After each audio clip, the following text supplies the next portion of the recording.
بسم اللہ الرحمن الرحیم۔ 1444 ہجری مکمل ہونے کو ہے، 1 یا 2 دن باقی ہیں،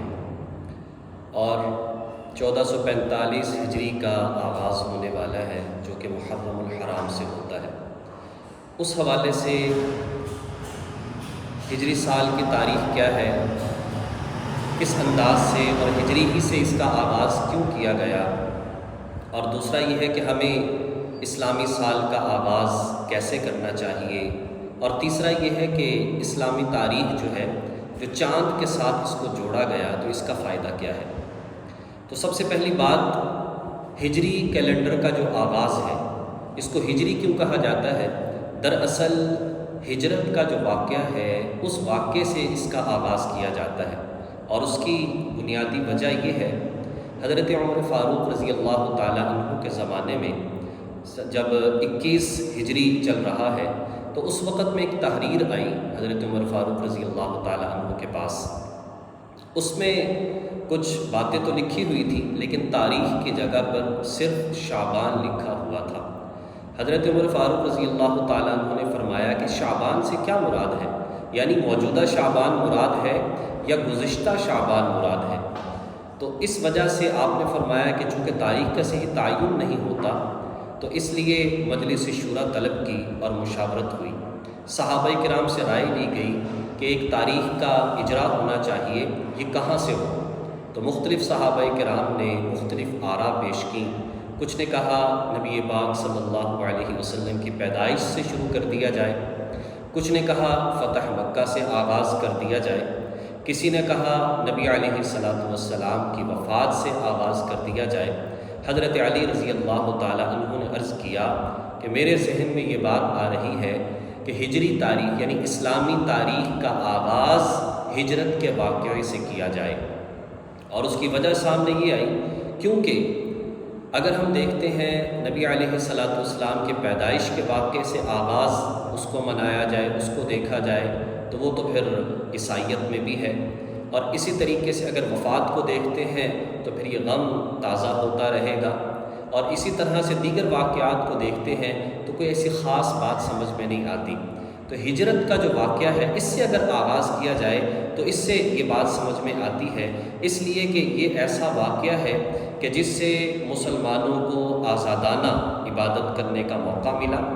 حق اور باطل کے درمیان واضح جو امتیاز ہے وہ سامنے آ گیا، مسجد نبوی کی تعمیر اور مسجد نبوی کا آغاز کیا گیا جو کہ اسلام کی اشاعت کا مرکز بنی۔ تو اس لیے یہاں سے شروع کیا جائے۔ سوال ذہن میں یہ آتا ہے کہ اگر دیکھا جائے تو ہجرت تو بڑی بے سر و سامانی میں تھی اور بڑی پریشانی کے سے حالات تھے، مسلمانوں نے گھر بار کو چھوڑا، مسلمانوں نے خاندان کو چھوڑا،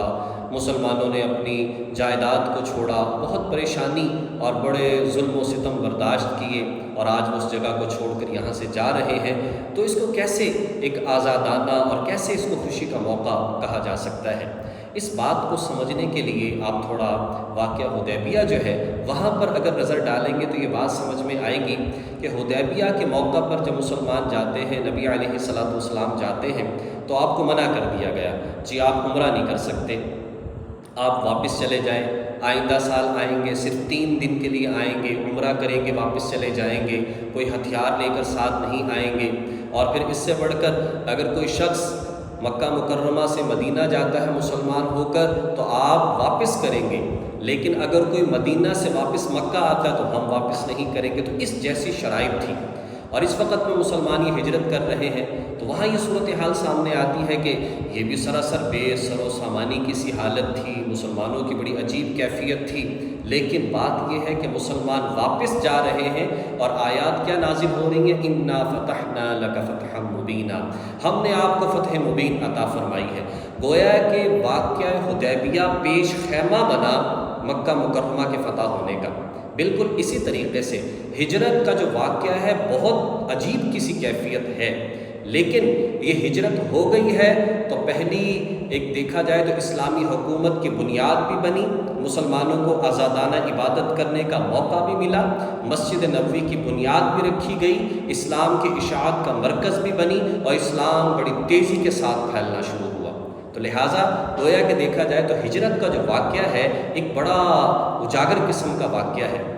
بڑا بہترین قسم کا واقعہ ہے، اور اس واقعے سے اسلام کو بڑی تقویت ملتی ہے۔ تو اس بنیاد پر یہاں سے تاریخ کا آغاز کیا گیا۔ اس سے ایک اور غلط فہمی بھی دور کر لینی چاہیے کہ بعض لوگ، جو لوگ کاروبار کی غرض سے باہر کے ممالک میں جاتے ہیں، جو لوگ تجارت کی غرض سے، ملازمت کی غرض سے باہر کے ممالک میں جاتے ہیں، تو وہ کہتے ہیں جی ہم نے بھی ہجرت کی۔ تو یاد رکھیں، ہجرت کا لفظ ایک شریعت کا دیا ہوا لفظ ہے،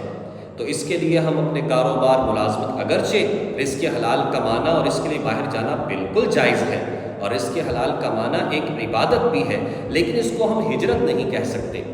ہاں، اس کے لیے جو لفظ استعمال کیا وہ تارکین وطن کا استعمال کیا کہ یہ رزق حلال کمانے کے لیے اپنے وطن کو چھوڑنے والے ہیں، اس لیے کہ ہجرت کا لفظ جو شریعت نے مشروع کیا ہے وہ اس وجہ سے کیا کہ جب اپنے ایمان کی حفاظت کے لیے اور دین کی نشر و اشاعت کے لیے سفر کیا جائے اور وطن کو چھوڑا جائے تو وہ ہجرت کہلاتی ہے، جیسا کہ صحابہ کرام اور نبی پاک صلی اللہ علیہ وسلم نے کیا تھا۔ تو یہ تاریخ کے ابتدا ہونے کا گویا کہ ہم یوں کہہ سکتے ہیں کہ نبی علیہ السلام نے ہجرت فرمائی تھی، اس واقعے کو 1444 سال مکمل ہو چکے ہیں،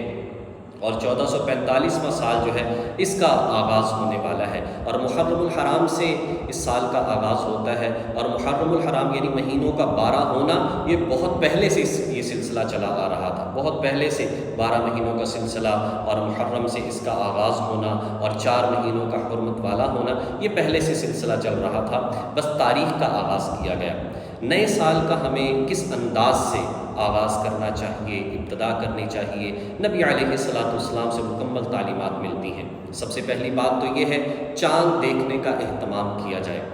جیسے ہی ذوالحجہ جو ہے اس کی آخر 29 تاریخ ہو تو اسی دن مغرب کے وقت چاند دیکھنے کا اہتمام کیا جائے، مسنون ہے، سنت ہے، ثواب کا کام ہے، اور پھر اگلے سال اور مہینے کی سلامتی کے لیے مسنون دعا کا اہتمام کیا جائے، اور اپنی جو گزشتہ زندگی ہے اس پر توبہ استغفار کی جائے اور سچی پکی توبہ کی جائے۔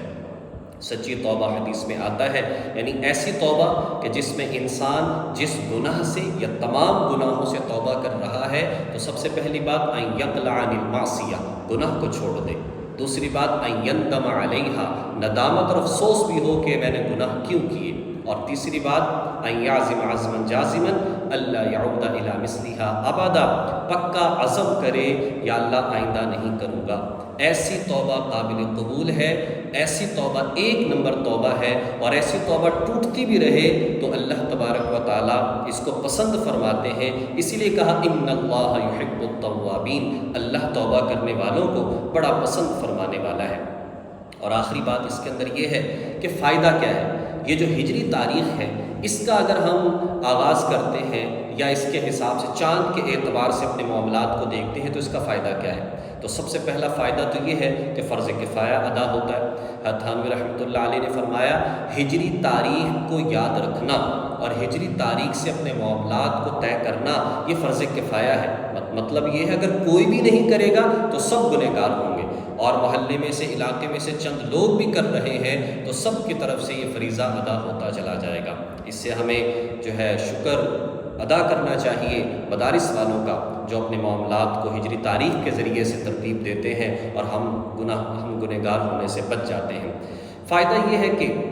ایک تو گناہ سے بچیں گے، فریضہ ادا ہوتا چلا جائے گا، اور دوسری بات یہ ہے کہ اگر ہم دیکھیں سورج کے اعتبار سے، دیکھیں دونوں مخلوقات اللہ کی ہیں، چاند بھی اور سورج بھی۔ ہم یہ نہیں کہتے شمسی تاریخیں جنوری فروری یہ ناجائز ہے،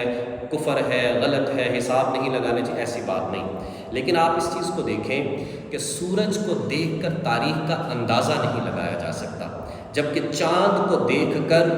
ایک بندہ اندازہ لگا سکتا ہے، وہ جنگل میں ہے، وہ کسی ایسی جگہ پر ہے، کوئی اس کے پاس حساب کتاب کی کوئی اور چیز نہیں، تو وہ دیکھ کر اندازہ لگا سکتا ہے کہ چاند کی کون سی تاریخ چل رہی ہے، کچھ نہ کچھ اندازہ، اگر وہ کچھ حساب جانتا ہے چاند کے حوالے سے تو وہ حساب لگا سکتا ہے۔ دوسری بات یہ ہے کہ چاند کے اعتبار سے ہماری عبادات کو جوڑا گیا، ہم کہیں پر رمضان کے روزے رکھتے ہیں، کہیں پر حج کرتے ہیں، کہیں پر ذوالقعدہ کے روزے رکھتے ہیں، کہیں پر عاشورہ کے روزے رکھتے ہیں، کہیں پر ایام بیس کے روزے رکھتے ہیں، تو یہ ساری کی ساری چیزیں ہماری چاند کے ساتھ جوڑی گئی۔ گویا کہ جب ہم دنوں کو دیکھتے ہیں تو چاند کا حساب لگاتے ہیں، تاریخوں کو دیکھتے ہیں تو چاند کا حساب لگاتے ہیں، اور جب ہم وقت کو دیکھتے ہیں کہ فجر کا وقت کب تک ہوگا، ظہر کا وقت کب شروع ہوگا، عصر کا وقت، مغرب کا وقت، پھر ہم سورج کو دیکھتے ہیں۔ تو دونوں چیزیں، دونوں اللہ کی مخلوق، دونوں سے حساب کتاب بالکل جائز ہے، لیکن چاند کو بالکل چھوڑ دینا، ہجری تاریخ کو بالکل چھوڑ دینا، یہ انصاف نہیں ہے اور مسلمانوں کو زیب نہیں دیتا۔ بعض لوگ کہتے ہیں کہ جی کوئی بات نہیں، جنوری فروری کے اعتبار سے رمضان کا مہینہ متعین کر دیا جائے، دسمبر کے ٹھنڈے مہینے میں مسلمان روزہ رکھا کریں گے تو سارا جو ہے پوری دنیا کے اندر مسلمان اس مہینے کے اندر روزے رکھیں، تو یاد رکھیں بہت بڑا حرج لازم آئے گا۔ نصف شمالی دنیا جو ہے اس میں سردی ہوگی، دن چھوٹے ہوں گے، سخت سردی ہوگی، چلے روزہ رکھنا آسان ہوگا، لیکن نصف جنوبی دنیا جو ہے اس میں اس دسمبر میں انتہائی گرم دن ہوں گے اور بڑے دن ہوں گے، تو کتنی بڑی مشکلات ہوں گی، اور ہمیشہ یہ سلسلہ اسی طریقے سے چلے گا۔ اور جب رمضان کے اعتبار سے ہوگا، چاند کے اعتبار سے ہوگا، تو ہر ملک کے اندر، ہر شہر کے اندر ہر طرح کے موسم آتے رہیں گے، تو مختلف موسموں میں روزہ رکھنے کا موقع جو ہے وہ آئے گا۔ مفتی شفیع صاحب رحمۃ اللہ علیہ نے بڑی پیاری بات ارشاد فرمائی اور کہا کہ دیکھیں دونوں تاریخیں اپنے حساب کتاب کے اندر ہم رکھ سکتے ہیں، جہاں معاملات ہوں کاروبار کے اعتبار سے،